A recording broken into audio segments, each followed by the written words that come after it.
The cruiser sat at the edge of the parking lot, like it had been waiting for them. Corporal Nathaniel O.C. Drummond noticed it the moment he turned off the engine of his mother's silver Lexus. That stillness, the way the patrol car hadn't moved, the way it was angled just enough to make the position deliberate.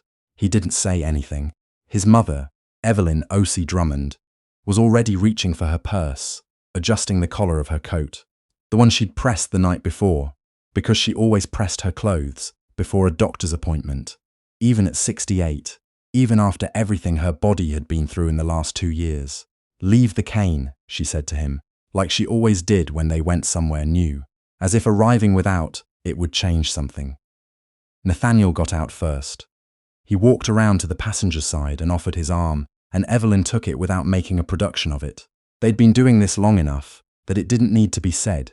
She would lean, he would steady, and they would walk the way they always had, unhurried, together.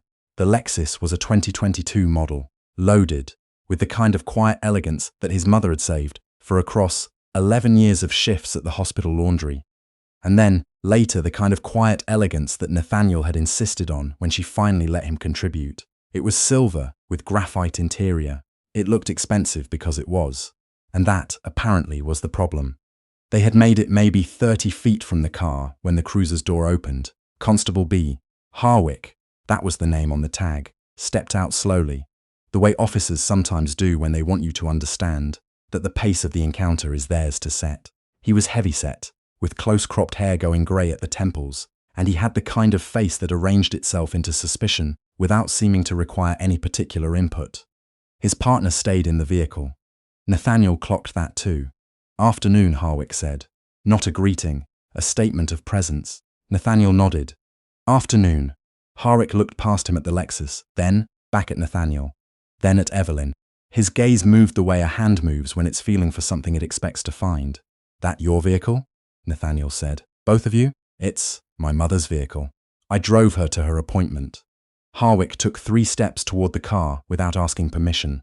He circled the back, looked at the plates, looked at the tint on the windows, tapped something into the device on his belt. Nathaniel stood where he was and kept his arm steady for his mother. Evelyn said nothing.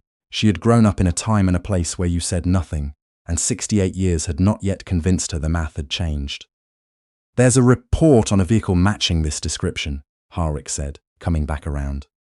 "Came in this morning, stolen out of a dealership in Mississauga." "That's not possible," Nathaniel said. "My mother has owned that car for 14 months. I can show you the registration. I'll need to see that." They walked back to the car. Evelyn moved carefully on the asphalt, and Harwick watched her move without adjusting his pace to hers. Nathaniel reached into the glove compartment, retrieved the insurance card and registration, and handed them over. His hands were steady. He'd learned that too. Harwick looked at the documents for a long time. The kind of long time that says the reading isn't the point. "This says Evelyn O.C. Drummond. Yes, that's my mother, and you are Nathaniel O.C. Drummond." Harwick wrote that down. He looked at the registration again, then at the Lexus, then back at Nathaniel. "Says here she purchased this in March of last year." "That's correct." "From?" "Trident Automotive in Brampton. The invoice is in the glove box if you need it." Something shifted in Harwick's expression.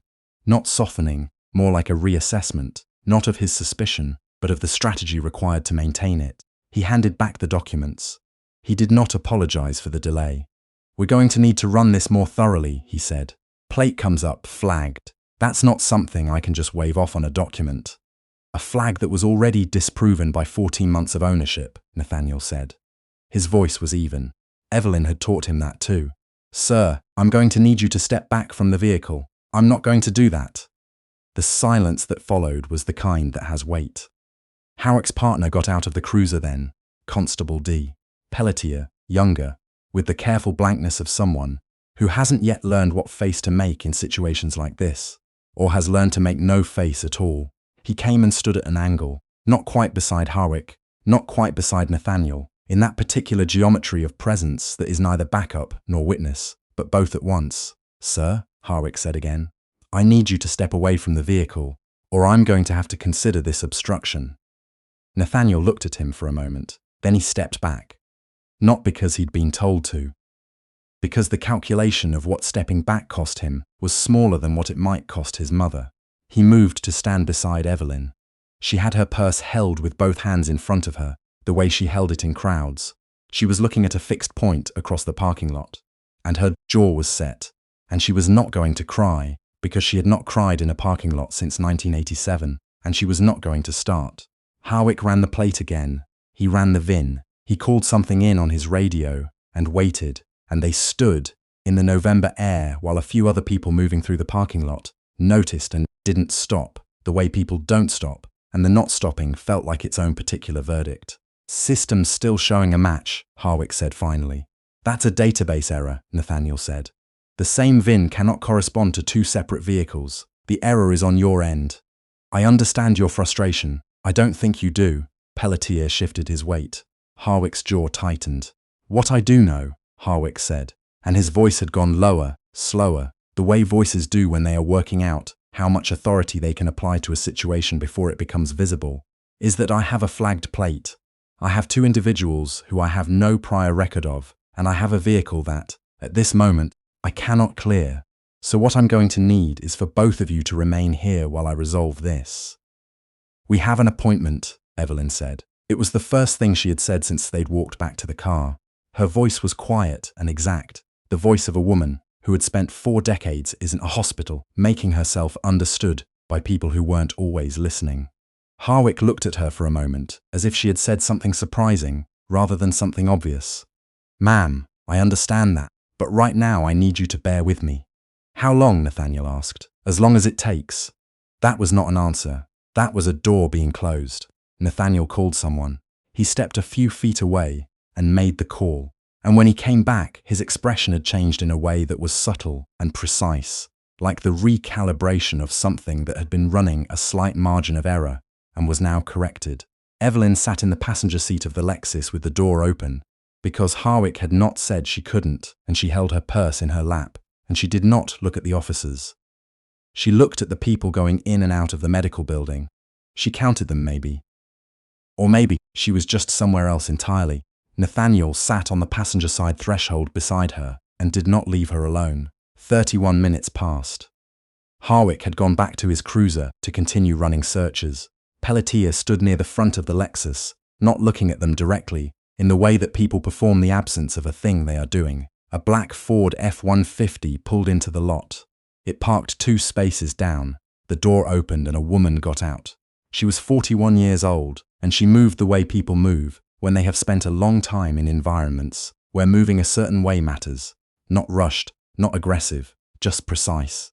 Her name was Captain Adana Osei Drummond Colvin, and she was in civilian clothes, dark jeans and a grey jacket, but she wore them with the posture that made the civilian clothes look like something else entirely.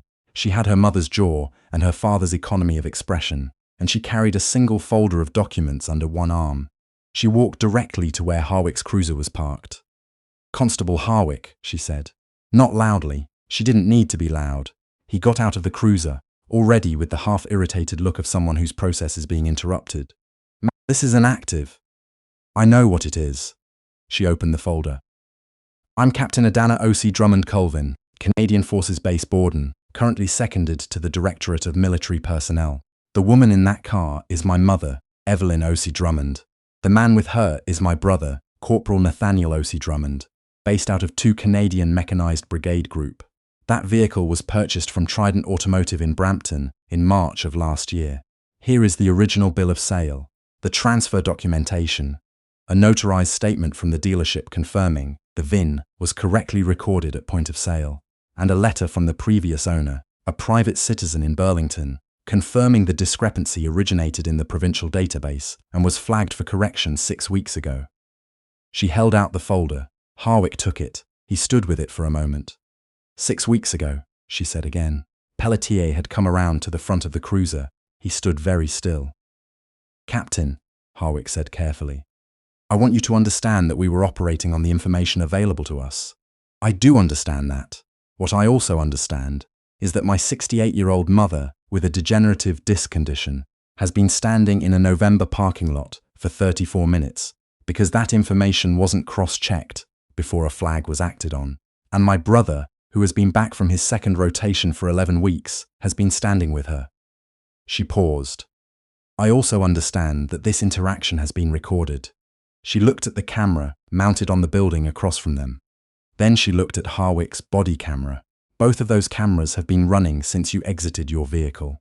Harwick looked at his camera, as if he'd forgotten it was there. People do. The vehicle is not stolen, Adana said. The database error has been documented. The next step is your supervisor's name and badge number. After which my mother is going to her appointment, and my brother is going to walk her in. And you are going to file a report that accurately reflects this encounter. She looked at him with an expression that had no performance in it. Is there anything in that sequence you'd like to discuss? There was not. Harwick cleared the flag. He gave her his supervisor's name. He wrote down the incident number and handed it to her on a strip torn from his notepad, which was not protocol but was what he had. His voice had lost the particular quality it had carried through the previous 34 minutes. Pelletier said nothing at all. Adana walked to where her mother was sitting. Evelyn looked up at her, and what passed between them did not need to be described. Some things are too old and too specific to be described. The understanding of a mother who raised her children, knowing exactly what the world would do to them, and the daughter who had spent 20 years making herself the version of herself that could walk into a parking lot with a folder of documents and end it. You didn't have to come, Evelyn said. I know, Adana said. Nathaniel drove their mother to the entrance and let her out at the door, and Adana watched from where she stood until Evelyn had gone through. Then she walked back to where Harwick was writing his report. I'll want a copy, she said. Yes, Captain. She waited. She was good at waiting. She had learned to be. What happened afterward was not immediate, because these things rarely are. The formal complaint was filed that afternoon, co-signed by both Adana and Nathaniel, and submitted to the Ontario Police Oversight Body along with the camera footage, which had been pulled by an investigator 3 days later. The database error, a VIN transcription mistake made when an unrelated vehicle was processed in 2021, had technically been flagged for correction, as Adana had said. The correction had not been processed. Someone had been notified and had not followed through. The flag had remained active for 6 weeks, sitting in a queue somewhere, waiting to cause exactly this kind of harm. Constable Harwick was placed under a conduct review. The review found that he had failed to run adequate secondary verification before initiating the stop, and that his handling of the encounter had not met the standard of procedural fairness required when documentation inconsistencies arise. He received a formal reprimand. His body camera footage was used in a provincial training session on database verification protocols, without his name attached, because that is how these things are usually done, the lesson extracted from the error, while the error itself is gently blurred. Pelletier received nothing formal. He had done nothing formally wrong. He had also done nothing right. Sometimes that is its own lesson, and sometimes it isn't. The database error was corrected within 72 hours of the complaint. Evelyn O.C. Drummond went to her appointment. The disc in her lower spine was worse than the previous scan had indicated, which was not good news, but it was news they could plan around. Her doctor adjusted her treatment. She and Nathaniel went to lunch afterward at a diner nearby, where she ordered the chicken soup and he ordered the club sandwich, and they talked about Adana, how she had always been like that, even as a girl. That quality of stillness under pressure, the way she would find the piece of paper that proved she was right and produce it at exactly the right moment, as if she had always known the moment was coming. Your sister was born ready, Evelyn said. She was, Nathaniel agreed. What Nathaniel did not say, because he and his mother did not always need to say things, was what he had been thinking in the parking lot during those 34 minutes. He had been thinking about the 7 months he'd spent overseas, and the paperwork he'd filed on behalf of other people, and the particular discipline of remaining calm in the face of systems that were behaving incorrectly. He had been thinking about what it cost to stay calm. He had been thinking about his mother's face when she'd said, "We have an appointment," quiet and exact and unfrightened, refusing even in that moment to make her fear available to the people causing it. He'd been thinking that the world asks some people to pay that cost over and over, and makes it look like patience, and calls it patience, and does not account for what patience of that kind accumulates into over a lifetime. He ate his sandwich. The soup was good, The coffee was better than expected. Outside, the November light was doing what November light in Ontario does, going gold and sideways and thin, the kind of light that makes everything look like it's being remembered while it's happening. Adana drove back to Borden that evening. She'd sent one message to Nathaniel before she got on the 400. Tell her, I pressed her blouse for her appointment. She left it at mine last month. Nathaniel sent the message. Evelyn read it and said nothing. But she smiled the way. She smiled when she thought no one was watching, which meant she knew Nathaniel was watching, which meant she didn't mind. There is a certain kind of authority that announces itself with volume, with posture, with the assumption that it will not be questioned. It relies on the belief that the person across from it will do the calculation, the long, fast, familiar calculation of risk and exposure and what it costs to push back, and will decide to yield. Most of the time, that calculation is correct.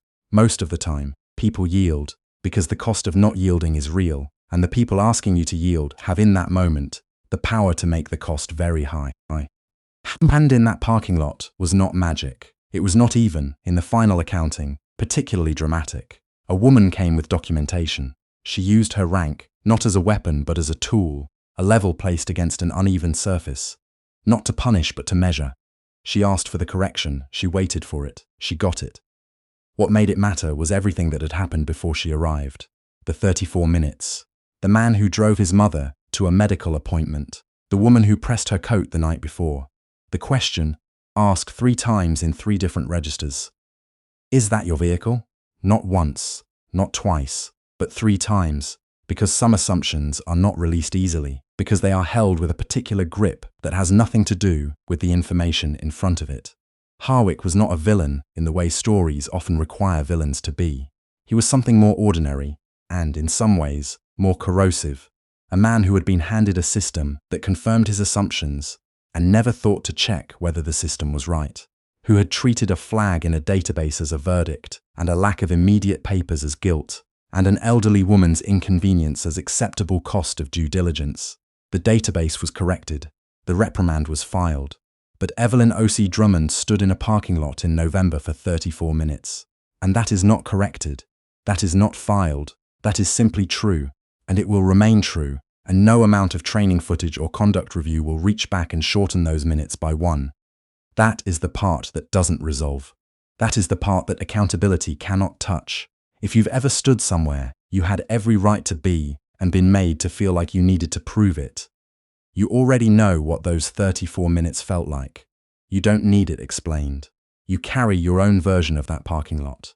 And if you've never had that experience, not once, not ever, then that is also worth sitting with for a moment. Justice doesn't always arrive with a gavel. Sometimes it arrives in a folder, in a parking lot, in the form of someone who prepared before they were needed and moved without hesitation when the moment came. Sometimes it looks like a daughter who kept a copy of every document. Sometimes it looks like a mother who never stopped holding her purse with both hands, steady, unbothered, quietly refusing to perform the fear that was being asked of her. Sometimes justice looks like that. If this story stayed with you, leave a comment below. Tell us where you're watching from. Tell us what part hit hardest. And if you know someone who needs to hear that the truth, documented and delivered calmly, is its own form of power, share this with them. We'll be back with another story from Sounds of Justice.